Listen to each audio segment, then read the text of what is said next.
বাবা নাই জিনিসটা, তার যে জিনিসটা সবচেয়ে বেশি মিস করি তাকে যখন ডাকতাম, আর সে কখনো আমাকে নাম ধরে ডাকতেন না। সবসময় আমাকে আম্মু, তার মানে আমার দেওয়া নামই হয়ে গেছিল আম্মু। সবসময় আমাকে আম্মু আম্মু করে ডাকতো। মাঝে মধ্যে এভাবে মনে পড়ে যে যদি সম্ভব হয় তো ফিরে আসো, মানে পথ চলতে অনেক কষ্ট হয়।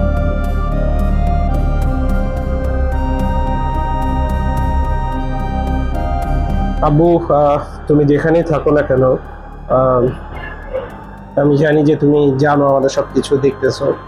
আমার তরফ থেকে happy father's day to you. মানে ক্লাস ওয়ানে ভর্তি হওয়ার আগের বছরই বাবা মারা গিয়েছে আর কি।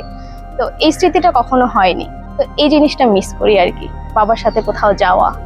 তো এখন আবার কাট ডাউন লিটল, বাট আমার বাবার পাঞ্জাবিগুলো আমি বের করি, মাঝে মাঝে দেখি, পরি, বাবার টাই, বাবার শার্ট, ওনার প্রত্যেকটা জিনিস, ওনার চশমা, উনি যেটাতে লিখতেন, খুব শৌখিন মানুষ ছিলেন, অলওয়েজ একটা রুমাল ক্যারি করতেন, তো ওই রুমালগুলো আমি ইউজ করি।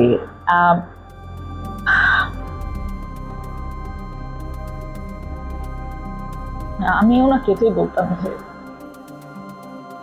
I made a promise to him to never leave her.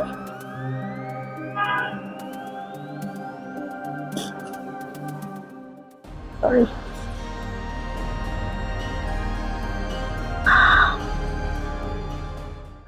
বাবা, সে তো রক্তের সাথে রক্তের টান, স্বার্থের অনেক ঊর্ধ্বে, যিনি বট বৃক্ষের মতো আগলে রাখেন তার সন্তানদের।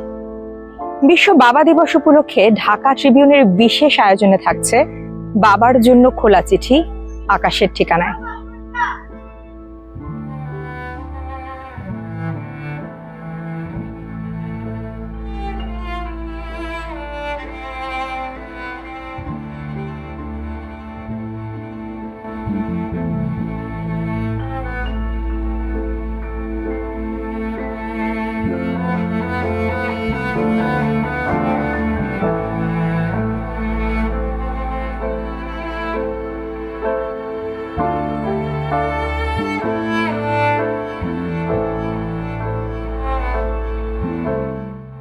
বাবার সাথে মেমোরি বলতে গেলে আমার আর বাবার সম্পর্কটা ছিল এমন যে এটা বল মানে বলবো যে আমার বাবার সাথে যে সম্পর্কটা সেটা হচ্ছে আমি যখন খেতে বসতাম, আমাদের যখন ডিনার টাইম বা লাঞ্চ টাইম, ব্রেকফাস্ট যখনই হইতো, আমার বাবা আমাকে ছাড়া খাইতে বসতো না।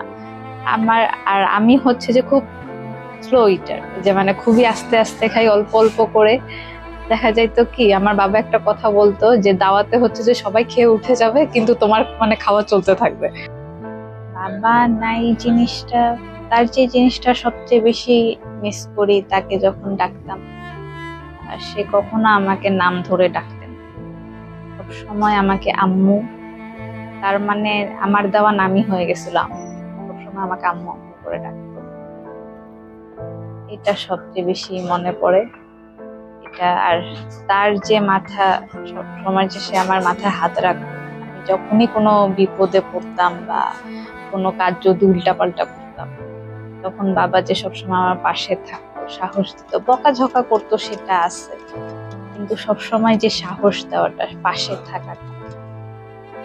এখন সে না থাকাতে বলি না, বাবা হচ্ছে যে একটা ছায়া, সেই ছায়াটা না থাকাতে এখন যে তাপটা লাগে, তো ওইটা খুব বেশি মনে পড়ে যে সে থাকলে হয়তো আজকে পথটা, মানে সে থাকলে হয়তো সে আমার রাস্তাটা সে সাহায্য করতো। মাঝে মধ্যে এভাবে মনে পড়ে যে যদি সম্ভব হয় তো ফিরে আসো, মানে পথ চলতে অনেক কষ্ট হয়।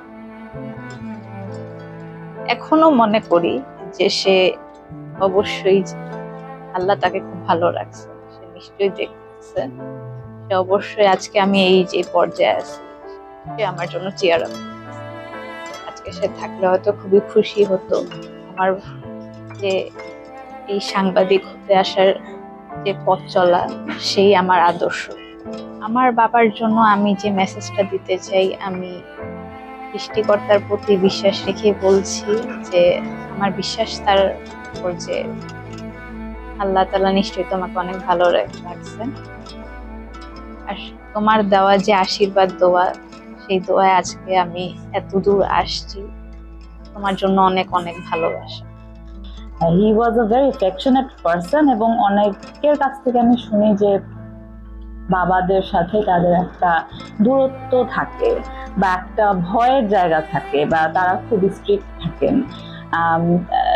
আমি জানি না, আমি কোনোদিন সেটা ফেস করি নাই। মেয়েরা তার খুব বেশি প্রিয় ছিলাম, সে মেয়েদেরকে খুবই আগলে রাখতেন, খুবই আদর করতেন এবং অ্যাফেকশনেট ছিলেন, কেয়ারিং ছিলেন। এবং the best quality which I faced as a daughter, I would say, is the fact that he lived in present and he was fully dedicated whenever যেটাই করতো সেটা খুব মন দিয়ে করতো, এবং আমরা সেটা দেখে বড়, মানে যতটুকু ওনাকে দেখেছি এটা আমরা দেখে বড় হয়েছি, এবং সেই এসেন্সটা এখনো ক্যারি করার চেষ্টা করি যে keep your problems outside when you're with your family, people you love. প্রেজেন্টে থাকি এবং ভালো খারাপ প্রত্যেকটা টাইমকে একসাথে অ্যাজ এ ফ্যামিলি ফেস করতে শিখি। এটা ওনার ভ্যালিউ সিস্টেমের একটা পার্ট ছিল। আসলে ওনাকে মনে পড়ে যায়। হ্যাঁ, মানে আমার বাবা যখন মারা গেল, আমি ইমিডিয়েটলি সামহাও এটাকে অ্যাড্রেস করতে পারিনি। আমার তখন প্রবাবলি আমি 15 years old, নট 14 থেকে 15 ওই সময়টাতে, জানুয়ারিতে 2005 উনি মারা যান। তো ওই সময়টাতে না আমি সম্পূর্ণভাবে আমি বলবো না আমি প্রসেস করতে পেরেছিলাম। there was a void, কিন্তু as time went by আমার মনে হয় আস্তে আস্তে আরো বুঝেছি যে আমার সাথে কি হয়ে গেছে এবং আমি কোন মানুষটাকে আসলে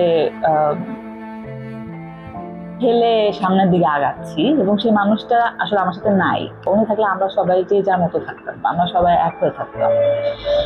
সো উনি সেই কি বলবো, হি ওয়াজ দ্যাট ফাউন্ডেশন যেটার উপর বিল্ডিং ব্লক হিসেবে বিভিন্ন মানুষ, আমাদের ফ্যামিলির প্রত্যেকটা মেম্বার উনার উপর ভর করে, উনি সেই রুটটা ছিলেন আমাদের জীবনে। আমি বাবা থাকলে এটাই বলতাম যে এত তোমার মতো এত দেখে আমি আমার মাকে রাখতে পারি নাই, এত সুন্দর করে ভালোবেসে রাখতে পারি নাই, কিন্তু আমি আমার মার হাতটা ছাড়ি নাই। তো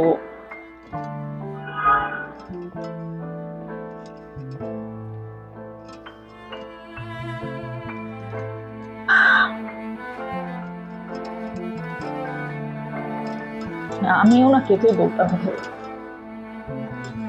I made a promise to him. Never leave her.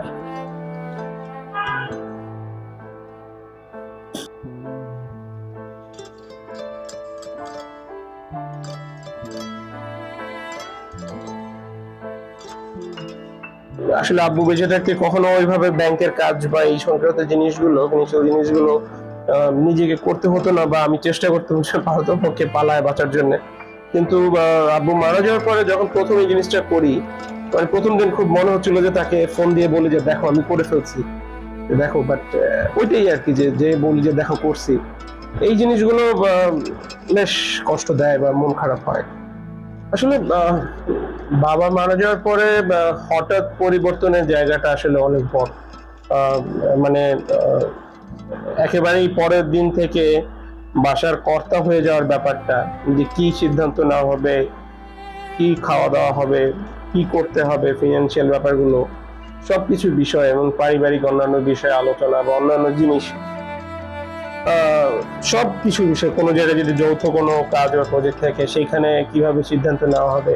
আসলে হঠাৎ করে এই সব জিনিস যখন নিজের উপরে চলে আসে, মানে একরকম শুধু যে শূন্যতা টের পাই তা না, তখন ওই সময়টাই আসলে খুব একটা চাপের মধ্যেও ফিল হয়। হঠাৎ করে পরিবর্তনটা ওভার দ্য টাইম অনেক কিছু শিখিয়েছে, কিন্তু এভাবে তো আসলে চাইনি শিখতে, চেয়েছি যে সাথে থাকবে, দেখবো, এভাবে করে শিখেছি গাইডেন্সের মধ্যে দিয়ে। সেই জিনিসটাই আসলে বেশ বড় একটা পরিবর্তন মানে অনুভব হয় প্রতিদিন। ছোটবেলায় সত্যি কথা বলতে এখন যেরকম ঈদের সময় ছোটবেলায় আব্বুকে খুব আবদার করতাম গরুহাটে নিয়ে যাওয়ার জন্য, এবং সে নিয়ে যাইতো, নিয়ে যে লাস্টে গরুটোর কিনে লাস্টে গরুটা আমাদের হাতে ধরার মতো, এবার তুমি নিয়ে যাও দেখি কেমনে নাও। হ্যাঁ, তো এই জিনিসগুলো খুব মনে পড়তো এখন যেহেতু ঈদের সময় আসছে, এই জিনিসগুলো ছোটবেলার এই কথাগুলো, যেভাবে গরুহাটে যাওয়া স্টার্ট হয়েছে বা এই ট্র্যাডিশন কালচারগুলো, রিলিজিয়াস ব্যাপারগুলো শেখা হয়েছে, এগুলো মনে পড়ে বেশ এখনকার সময়। উনি মারা যাওয়ার পরে থেকে যখন যে সময়টা আমরা বাসার বিভিন্ন জিনিস কেনাকাটা বাজার করি, তখনকার সময়গুলোতেও আসলে ফিল হয় যে না, বাবার থাকলে দেখাই দিত এই জিনিসটা এইভাবে কিনতে হয়, এই মাছটা এইভাবে কিনতে হয়, এই সবজিটা এইভাবে দরদাম করে বাজার করতে হয়। তো এই যে ব্যাপারগুলো, এগুলো প্রতিনিয়তই মিস করি। প্রতিদিনই একটা দুইটা ইনসিডেন্ট হয় যেখানে ফিল হয় এই জিনিসগুলো। আবুর সাথে সব থেকে যে মেমোরিটা মনে পড়ে, আমার মাস্টার্সে একটা পেপার পাবলিকেশন হয়েছিল স্প্রিঙ্গার জার্নালে, গ্রুপ পাবলিকেশন ছিল। সো ওইটা জানার পরে সে খুব খুশি হয়েছিল। ইভেন আমি যখন প্রথম জব পাই সেটা নিয়েও সে অতটা এক্সাইটেড বা খুশি হয় নাই। যখন সে প্রথম জানতে পারলো যে আমার একটা পাবলিকেশন আছে, সেটা নিয়ে যতটা সে খুশি হয়েছিল। আব্বু, তুমি যেখানেই থাকো না কেন, আমি জানি যে তুমি জানো আমাদের সবকিছু দেখতেছো। আমার তরফ থেকে happy father's day to you. আহ, বাবাকে আসলে খুব একটা মনে করার চেষ্টা করি না, বা এত ছোট বয়সে হারিয়েছি দেখে হয়তো মানে আমার ফ্যামিলির অন্যান্য সবাই আমার পাশে ছিল, আমার মা কখনো এই অভাবটা ফিল হতে দেয়নি, তো অত একটা মনে পড়ে না। কিন্তু হঠাৎ করে, যেমন কয়দিন আগে একটা ঘটনা, যে অ্যাডমিশন টেস্টের টাইমে একটা মেয়েকে দেখছি তার বাবা হচ্ছে পরীক্ষার কেন্দ্রে পৌঁছে দিচ্ছে। তো হঠাৎ করে সেই দৃশ্যটা দেখে একটু জেলাস ফিল হলো, মানে একটু খারাপও লাগলো যে আমার কখনো এই স্মৃতিটা হয়নি বাবার সাথে, যেহেতু আমি একদম মানে ক্লাস 1-এ ভর্তি হওয়ার আগের বছরই বাবা মারা গিয়েছে আর কি। তো এই স্মৃতিটা কখনো হয়নি, তো এই জিনিসটা মিস করি আর কি, বাবার সাথে কোথাও যাওয়া আর কি। আব্বুকে নিয়ে আমার অ্যাকচুয়ালি অনেক পছন্দের স্মৃতি আছে। তার মধ্যে একটা স্মৃতি হচ্ছে যে ঈদের দিন, ছোটবেলায় ঈদের দিন আম্মু গোসল করিয়ে দিল, তারপর হচ্ছে যে বাবা আর কি আমাকে কাপড় চোপড় পরিয়ে দিল। কাপড় চোপড় পরিয়ে তারপর জুতা পরানোর সময় হঠাৎ তার খেয়াল হলো যে সম্ভবত পায়ে একটু নেল পালিশ থাকলে ভালো লাগবে। সে আবার ঠিক সুন্দর করে হচ্ছে যে নেল পালিশ নিয়ে এসে আমাকে বিছানায় বসিয়ে হচ্ছে নেল পালিশ পরালো। তারপর বাবার হচ্ছে খুব শখ ছিল যে ক্যামেরা, মানে কিছু স্মৃতি ক্যামেরা বন্দি করে রাখার জন্য, তো সে হচ্ছে আবার বারান্দায় নিয়ে গিয়ে কিছু ছবি তুলতো। তো এটা হচ্ছে আমার মানে one of the best memories with him.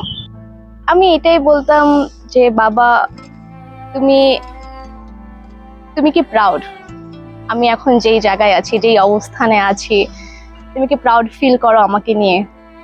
এটাই হয়তো জিজ্ঞাসা করতাম আর কি। তুমি কি খুশি যে আমি তোমার মেয়ে?